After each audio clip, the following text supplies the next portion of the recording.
నమస్కారం. ఈరోజు మనం ఉపాధ్యాయ అర్హత పరీక్షకు సిద్ధమవుతున్న వాళ్ల కోసం ముఖ్యంగా చైల్డ్ సైకాలజీ గురించి కొంచెం లోతుగా మాట్లాడుకుందాం.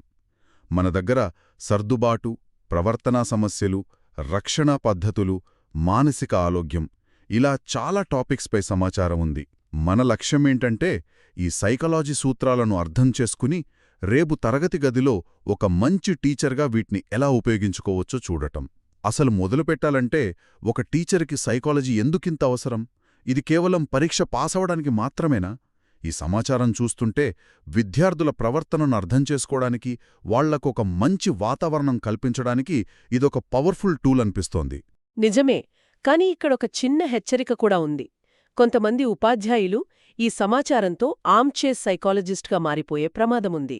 అంటే వాళ్లకు ఏదో మానసిక సమస్య ఉందని నిర్ధారించడం కాదు, కేవలం వాళ్ల ప్రవర్తనను గమనించి దాని వెనుక ఉన్న కారణాలను అర్థం చేసుకొని అవసరమైతే సరైన నిపుణులకు దారి చూపించడం. ఆ తేడా చాలా ముఖ్యం. చాలా మంచి పాయింట్ చెప్పారు.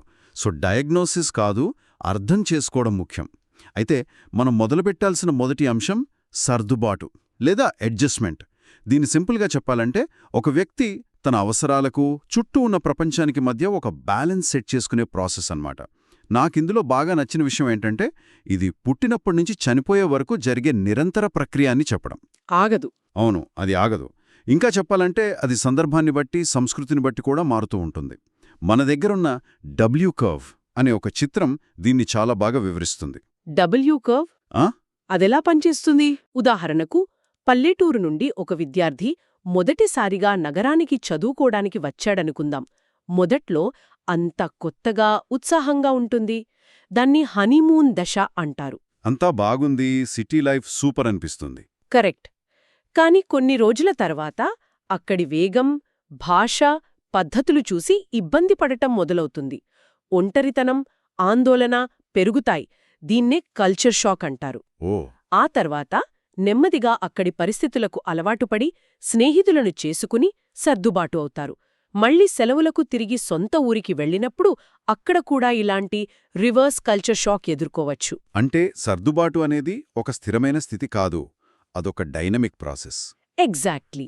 ఇక్కడ సర్దుబాటును రకరకాలుగా విభజించారు కదా. ఇల్లు, ఆరోగ్యం, సమాజం, ఎమోషన్స్, చదువు, ఇలా ఇవన్నీ ఒకదాంతో ఒకటి ముడిపడి ఉంటాయా? 100%. ఉపాధ్యాయులు ముఖ్యంగా గమనించాల్సిందిదే.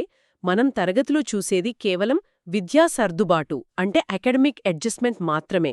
అంటే విద్యార్థి చదువులో ఎలా ఉన్నాడు, స్నేహితులతో ఎలా ఉంటున్నాడు అనేది. కానీ సమస్య మూలం వేరే చోట ఉండొచ్చంటారా? ఉండొచ్చు. ఆ సమస్య మూలం గృహ సర్దుబాటులో ఉండొచ్చు.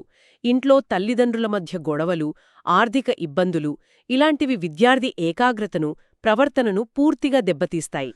అంటే వాళ్ళు క్లాస్లో ఉన్నా వాళ్ల మనసు ఇంట్లో ఉంటుంది. అవును, సరిగ్గా అదే. బహుశా అందుకేనేమో తరగతిలో మనం చూసే కొన్ని ప్రవర్తనా సమస్యల మూలాలు తరగతి బయట ఉంటాయి. ఇది మనల్ని నేరుగా మన రెండో అంశానికి తీసుకెళ్తోంది, ప్రవర్తనా సమస్యలు. ఈ లిస్ట్ చూస్తే చాలా పెద్దదే ఉంది. శ్రద్ధ పెట్టకపోవడం, దూకుడుగా ఉండడం, ఎదురు చెప్పడం, ఇలా చాలా ఉన్నాయి. అయితే సమస్యను గుర్తించడంతోనే పనైపోదు. దాన్ని ఎలా డీల్ చేయాలనేది అసలు సవాలు. మన దగ్గరున్న సమాచారం ఇందుకు 2 రకాల వ్యూహాలను సూచిస్తోంది.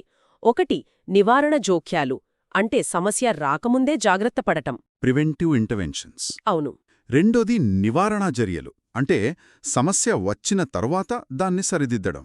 నివారణా జోక్యాలు అంటే క్లాస్ రూంలో ఒక పాజిటివ్ వాతావరణాన్ని క్రియేట్ చేయడం లాంటివా? ఖచ్చితంగా. విద్యార్థులతో మంచి సంబంధాలు పెట్టుకోవడం, రూల్స్ స్పష్టంగా, నిలకడగా అమలు చేయడం, వాళ్లకు సురక్షితంగా అనిపించేలా చూడటం, ఇవన్నీ అందులోకే వస్తాయి. ఒక రకంగా చెప్పాలంటే రోగం వచ్చాక మందులు వేసుకోవడం కన్నా రాకుండా చూసుకోవడం ఉత్తమం కదా, అలాగనమాట. ఇక్కడ సవాళ్లతో కూడిన ప్రవర్తనల కోసం వ్యూహాలు అని ఒక చాటుంది. అది నాకు బాగా నచ్చింది. అందులో విద్యార్థికి ఎంపిక ఇవ్వండి అని ఉంది. అంటే ఈ పని చెయ్యి అని ఆర్డర్ వెయ్యకుండా నువ్వు ఈ లెక్క ముందు చేస్తావా లేక ఆ డ్రాయింగ్ ముందు పూర్తి చేస్తావా అని అడగటం. ఇది వాళ్లకు ఒక కంట్రోల్ ఫీలింగ్ ఇస్తుంది కదా. అవును, అది చాలా శక్తివంతమైన టెక్నిక్. అది వాళ్లలో బాధ్యతను పెంచుతుంది. ఇంకో ముఖ్యమైన వ్యూహం బలమైన సంబంధాన్ని పెంచుకోవడం. ఒక విద్యార్థి మిమ్మల్ని నమ్మితే, మిమ్మల్ని ఇష్టపడితే వాళ్ళు మీకోసం ఏదైనా చేస్తారు. ఆ నమ్మకాన్ని సంపాదించుకోవాలి. మనం ఒక ఉదాహరణ తీసుకుని చర్చిస్తే ఇంకా బాగా అర్థమవుతుందేమో. రవి అనే విద్యార్థి ఉన్నాడు అనుకుందాం. ఎప్పుడూ చురుగ్గా ఉండే రవి ఉన్నట్టుండి చాలా సైలెంట్గా అయిపోయాడు. ఒక టీచర్గా ఏం చెయ్యాలి? మంచి ప్రశ్న. స్టెప్ 1 గమనించడం మరియు డాక్యుమెంట్ చేయడం. రవి ప్రవర్తనలో మార్పు ఎప్పుడు మొదలైంది, ఏ సందర్భాల్లో ఎక్కువగా కనిపిస్తోంది అని నోట్ చేసుకోవాలి. ఇది ఎమోషనల్గా కాకుండా ఫ్యాక్ట్స్ ఆధారంగా ఉండాలి. ఓకే. స్టెప్ 2 రింగా మాట్లాడటం. అందరి ముందు కాకుండా రవితో తనిగా, ఈ మధ్య కొంచెం డల్గా కనిపిస్తున్నావు, అంతా ఓకేనా అని ప్రేమగా అడగాలి, నిందారోపణ లేకుండా. జస్ట్ మన కన్సర్న్ చూపించడం. అంతే. స్టెప్ 3 తల్లిదండ్రులతో లేదా కౌన్సిలర్తో మాట్లాడటం. రవితో మాట్లాడిన తర్వాత కూడా మార్పు లేకపోతే వెంటనే తల్లిదండ్రులతో, స్కూల్ కౌన్సిలర్తో కలిసి పనిచేయాలి. ఇది టీచర్ ఒక్కరి బాధ్యతే కాదు, ఇది ఒక టీమ్ ఎఫర్ట్. ఈ ప్రాసెస్ అంతా చూస్తుంటే విద్యార్థి ప్రవర్తన అనేది పైకి కనిపించే మంచుకొండ కొనలాంటిది. దాని కింద చాలా పెద్ద కథ ఉంటుంది. కరెక్ట్. ఆ కథను అర్థం చేసుకోవడంలో ఈ రక్షణ విధానాలు లేదా డిఫెన్స్ మెకానిజమ్స్ చాలా ఉపయోగపడతాయేనో. ఇది మన మూడో అంశం. అవును. ఇవి మన అహం, అంటే మన ఈగో, ఆందోళన నుండి తనను తాను కాపాడుకోవడానికి తెలియకుండానే వాడే కొన్ని మానసిక ట్రిక్స్. తెలియకుండానే వాడతామా? అంటే మనకు తెలియకుండానే ఇవి జరిగిపోతాయా? అవును. చాలా వరకు ఇవి అచేతనంగా, అంటే అన్కాన్షియస్గా జరుగుతాయి. ఉదాహరణకు అణచివేత లేదా రిప్రెషన్ ఉంది. అదంటే ఇది మనసులో ఒక చెత్తబుట్టలాంటిది. మనకు బాధ కలిగించే, అంగీకరించలేని జ్ఞాపకాలను, ఆలోచనలను అందులోకి తోసేసి గట్టిగా మూతపెట్టేస్తాం. కానే ఆ చెత్త అక్కడే ఉంటుంది. అక్కడే ఉంటుంది. ఆ వాసన అప్పుడప్పుడు బయటకు వస్తూనే ఉంటుంది, మన ప్రవర్తనను ప్రభావితం చేస్తుంది మనకు తెలియకుండానే. వావ్! ఆ పోలిక చాలా బాగుంది. తిరస్కరణ లేదా డినయల్ కూడా అలాంటిదేనా? నిజాన్ని అంగీకరించకపోవటం. అవును. స్థానాంతరం లేదా డిస్ప్లేస్మెంట్ కూడా చాలా సాధారణమైనది. ఒక టీచర్ హెడ్మాస్టర్తో తిట్లు తిని ఆ కోపాన్ని క్లాస్లో అమాయకుడైన విద్యార్థిపై చూపించడం ఒక ఉదాహరణ. ఇది మనం రోజు చూసేదే. ఇక్కడే ఉపాధ్యాయులకు ఒక సూపర్ పవరొస్తుంది.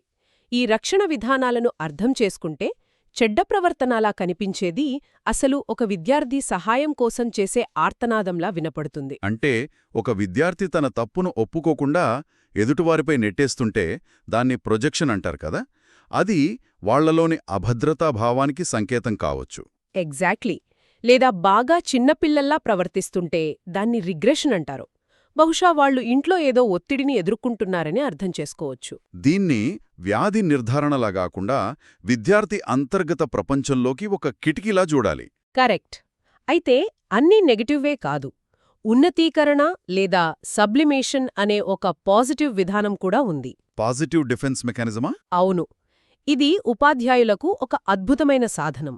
తరగతిలో చాలా దూకుడుగా, అగ్రెసివ్గా ఉండే విద్యార్థున్నాడనుకోండి.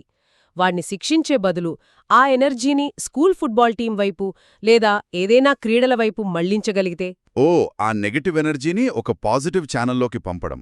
అదే ఉన్నతీకరణ. అది విద్యార్థి ప్రవర్తనను మార్చడమే కాదు, వాళ్లలో ఒక కొత్త ప్రతిభను కూడా బయటకు తీసుకురావచ్చు. అద్భుతం. అయితే ఈ రక్షణ విధానాలన్నీ ఒక స్మోక్ అలారం లాంటివి. 1-2 సార్లు మోగితే పర్వాలేదు, కాని రోజూ మోగుతూనే ఉంటే లోపల ఎక్కడో పెద్ద మంట ఉందని అర్థం. ఆ మంటే మానసిక ఆరోగ్య సమస్య. కరెక్ట్. ఇది మన చివరి అత్యంత కీలకమైన అంశం, మానసిక ఆరోగ్యం లేదా మెంటల్ హెల్త్. ఈ సమాచారంలో ఉన్న గణాంకాలు చూస్తుంటేనే కొంచెం భయమేస్తుంది. జీవితకాలంలో వచ్చే మానసిక వ్యాధులలో 50% కేసులు 14 సంవత్సరాల వయసులోనే మొదలవుతాయట. అంటే చాలా చిన్న వయసులో. అంతేకాదు, 10 నుండి 19 ఏళ్ల వయస్సు వారిలో ప్రతి 7గురిలో ఒకరు ఏదో ఒక మానసిక సమస్యతో బాధపడుతున్నారు. అవునా? ఇంకా అత్యంత ఆందోళన కలిగించే విషయం మరొకటుంది. 15 నుండి 29 సంవత్సరాల వయస్సు గలవారిలో ఆత్మహత్య 4వ అతిపెద్ద మరణ కారణం. అయ్యో! ఈ గణాంకాలు ఒక విషయాన్ని చాలా స్పష్టంగా చెప్తున్నాయి. మనం దీన్ని విస్మరించలేం. ముఖ్యంగా ఉపాధ్యాయులు అస్సలు విస్మరించలేరు. ఎందుకంటే వాళ్లు ముందు వరుసలో ఉండే సైనికుల్లాంటివాళ్లు. సంఖ్యలు వింటుంటేనే గుండె బరువెక్కుతోంది. ఇంతకీ ఆచరణలో ఒక టీచర్ ఏం చేయగలడు? ముందుగా భయపడాల్సినవసరం లేదు. టీచర్ ఒక మానసిక నిపుణుడు కావాల్సిన పనిలేదు. వారు చెయ్యాల్సింది కొన్ని సాధారణ పనులే. అవేంటవి? మొదటిది సంకేతాలను గుర్తించటం. మనం ఇంతకుముందు మాట్లాడుకున్నట్టు ప్రవర్తనలో మార్పులు, ఒంటరిగా ఉండటం లాంటివి. రెండోది, ఒక సురక్షితమైన వాతావరణాన్ని కల్పించడం. విద్యార్థులు తమ భావాలను భయం లేకుండా పంచుకోగలిగేలా చూడటం.